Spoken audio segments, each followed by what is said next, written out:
next question, the order is going to be Mr. Gibbs, Mr. Space, Mr. Sutton. And that next question is, how does one fight for veterans, especially for simple medical help such as glasses and hearing aids?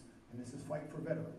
Let's see where Mr. Gibbs. Yes, thank you for the question. And we need to support our veterans as much as we can, because they've done an outstanding job defending our rights and our freedoms and our liberties and our national security. And let's not forget about the families of those veterans too, because they sacrifice a lot too, because our vets, when they're overseas, they're gone for a year or more, and those families take a lot of sacrifice.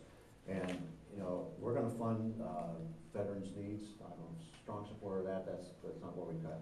That's not where we cut. I just talked to a veteran.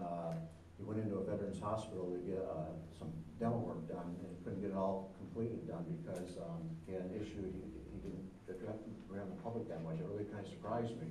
And so apparently there are some issues out there that veterans aren't getting all their services they should get from the veterans hospital, and we want to make sure that they do get their medical services, and we treat them right. And in the Ohio legislature, I've supported bills to give them bonuses, tax bonuses, and credits for ones that have served, especially the ones that served in a combat zone. Fully been supported of that, so I'm on record. I have a strong record and being on record of support of veterans as much as we can. Thank you, Mr. Space. I think all of us would agree in the importance of caring for those who have sacrificed for our country, and there are a lot of good reasons why we should do it, and it's pretty obvious. And Lindsey here was a career man in the Air Force, and I respect that service.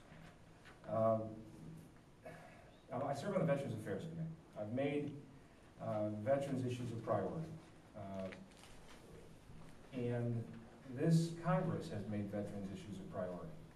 Mr. Gibbs would have us go back to 2008 levels of Veterans Affairs funding, which would constitute, I think it's over $12 billion in cuts for veterans.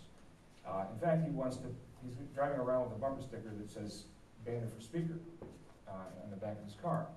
Under the leadership of people like John Boehner, veteran funding was chronically low, embarrassingly low.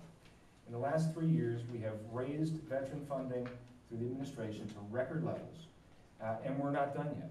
The new GI Bill.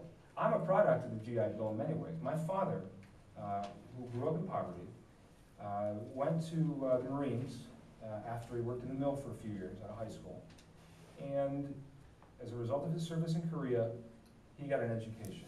I would not be here today had it not been for that investment that his country made in him. We simply can't do enough for veterans. Thank you. Mr. Sutton? Yes, of course, we have to take care of veterans.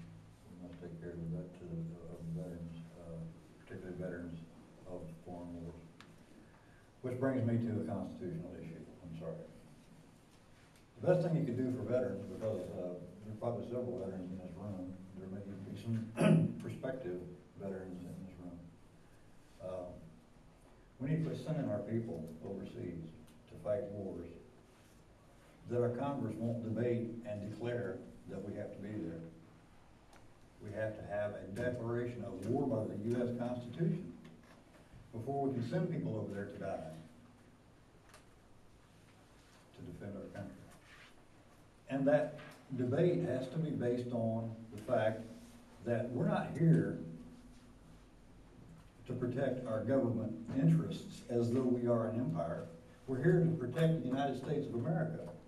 And so while Mr. Space's father, for example, I met him last night, great guy, I didn't get a chance to talk to him very long, but a Marine veteran in Korea.